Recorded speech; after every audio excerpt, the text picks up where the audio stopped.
Senator, are you still supporting Graham Platner after the sexting scandal that's going on with him? Upstairs, thank you. Any campaign in any state is hard, and these are highly contested. So it's going to be up to Maine to decide. Are you still supporting Graham Platner? I'm very confident we are going to win Maine. So what are the billionaires worried about? Why are they spending so much money trying to defeat this guy? And the answer is that he's going to stand up to the oligarchs. Are you still supporting Graham Platner? As I said, I endorsed Graham Platner. We're going to beat Susan Collins and take back the Senate. Democrats fell in line behind the controversial Maine candidate for Senate, Graham Platner, after Platner met privately with Democrat senators in Washington, D.C. yesterday. His campaign faces yet another scandal. This guy must cook him up in his kitchen.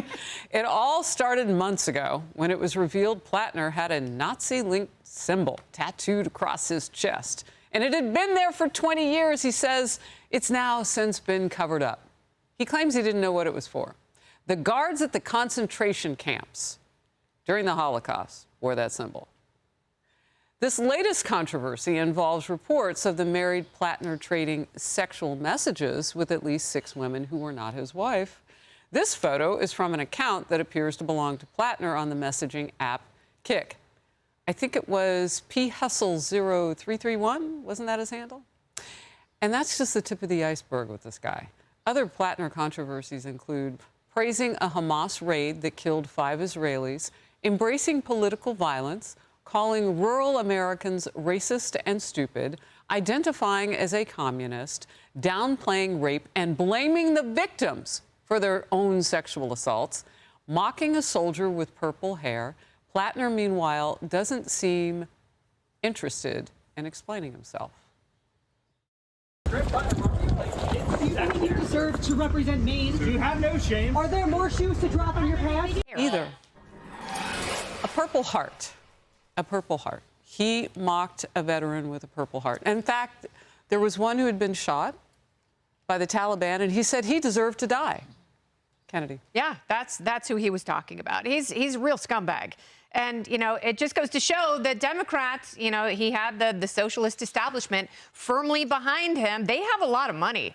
Yeah, they have a lot of money. Just ask Ilhan Omar where that $30 million went. Maybe it went back into the coffers of the Democratic Socialists. But they can't use some of that scratch to vet their own candidates that they were so quick to get behind. Because, you know, Democrats have such a problem with men that they are willing to compromise themselves in any way if it means finding someone who is even slightly masculine. And, you know, those dudes are the most problematic for them. Look at Hassan Piker and Graham Platner. Like, what else is going to come out of his closet? Did you see the scandal on Hassan Piker? We can't even talk about it before midnight. But he's so manly. So nasty. Yeah. They have a real problem here. Molly. I covered Susan Collins' race in 2020, and the candidate then that was running as the Democrat, Sarah Gideon, was also polling similar to Graham Platner, way ahead, 6, 7, 8 points ahead, as Graham Platner is currently polling against Susan Collins. But she ultimately went on to win that race by about 8 points. Maine is filled with these split-ticket voters. They'll vote for a bunch of Democrats, but then they'll switch over and they'll still check that box for Susan Collins, who's already won the last 5 times that she's run for Senate, and this is her 6th run in this race. So the juxtaposition that will face these moderates and these independents, of which there are a lot in Maine, in particular, they even split their electoral votes in Maine, and Trump has won that northern part of the state previously. They're going to have to decide if their vote for Graham Platner with all of these scandals that have come up, or meanwhile, the current senator, who is the head of the Appropriations Committee, the first time in 92 years that a senator from Maine has been the head of the Appropriations Committee, and Susan Collins has that job right now. She's out welcoming veterans home from honor flights and cuddling puppies on the campaign trail. So they have quite a juxtaposition to choose from, and we'll see what those split-ticket voters do. They've ultimately decided this race many times in the past. They went for Obama. They went for Susan Collins. They've gone for Joe Biden. They went for Susan Collins. And I think it'll come down to those folks and what they see between these two candidates. They also don't pick up the phone to answer pollsters. You know, you and I were talking about the generational gap right now, and it's on both sides of the aisle, but particularly for Democrats, it's been an issue for them. They are looking for, because it's worked for Republicans at times, those people who are not necessarily part of the establishment. You mentioned the 5 terms she's been senator. that might actually play a bigger role than some of the stuff we've been talking about with those voters in Maine. Yeah, and Susan Collins, for this area of the country, for this state, that is a blue state. She's the only Republican senator in the Northeast. She knows her state. She's shown fidelity to what she has said on the campaign trail, and I do believe she will prevail. To your point, that was an excellent breakdown of the ticket splitting, Molly. But with Graham Platner, it's amazing how skittish the Democrats get when cameras come around these days in the wake of all these controversies. Bernie just kind of owned it and leaned in amazingly and oddly, but the rest of them tried to flee from the cameras. And avoiding the cameras, that's not a strategy. They actually moved Graham Platner's event yesterday, according to Politico. He was supposed to speak at the Capitol Hill Bistro. They moved it to the DSCC, a more private location where he wouldn't have cameras chasing him. But when he walked outside, there were protesters shouting, "Hey, hey, ho, ho, P. Hustle's got to go." They think that they were Republican protesters from the NRC. Nevertheless, there will be protesters following this man around. There will be cameras. There will be shouted questions. And one of the questions shouted at him yesterday was, Graham, how old were the girls?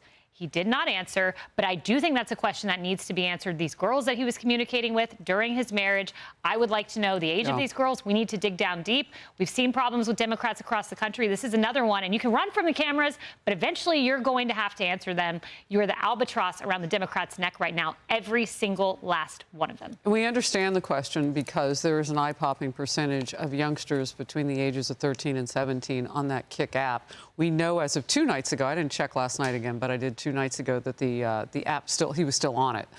So I understand that question. My next question, though, would be if they are adult women, they still have those graphic text messages from him. When will we see those? I have to think that maybe that's the other shoe. His wife found him. You know, she's the one who took him to the campaign. Yeah, as you know, to help him out with the Oppo research. She was Oppo research, right? Yeah. Well, you had that or the Nazi symbol. Like, I don't know, you had to like cover up one to maybe have the next scandal to get yourself off of that other one. I'm just trying to game it out for them. I don't really know. He's got a lot of problems. when you don't have standards. Well, there you go, Todd. I like when you point to me. No standards. No, Todd, you please take the floor. But we were talking in the break about, and you asked a question, could Janet Mills be put back? The governor who suspended her campaign. And this ties into exactly what Kayleigh said in terms of further scandals to break. The play from the Republicans here is clear. They're going to wait until all the ballots are printed with Graham Platner's name on it before Janet Mills can be put back on it. She'll have to be a write-in. She said she's still on the ballot. I'm talking about the post-primary ballot, the one where it's going to be Platner versus Collins in November. The Republicans are going to wait until that moment, and then a flood of opposition research is going to be released that makes Graham Platner somehow look worse than he is now. You agree with that? Why? I totally agree. I think Republicans want Graham Platner. They don't want anything disrupting that. They don't want a breakaway candidate. They don't want him replaced. If I had Oppo Research, I worked at the RNC, I'd be sitting on it until he's the nominee, and I'd make every Democrat answer to that. I don't know that they have that, but that's a smart political strategy. All right. Any final thoughts? I absolutely agree that's. Think about what we're watching right now. This is supposed to be the contest among the Democrats. So this is their time to figure out who he is, and this is what we already know. The Republicans very well could be sitting on something, holding something back, or we wait. Wife. They could be sitting on his wife, Harris. That's no, she right. could have more. She came forth with the sexy texts. Be sure to like and subscribe for all the Fox News latest on YouTube and catch full shows streaming now on Fox One.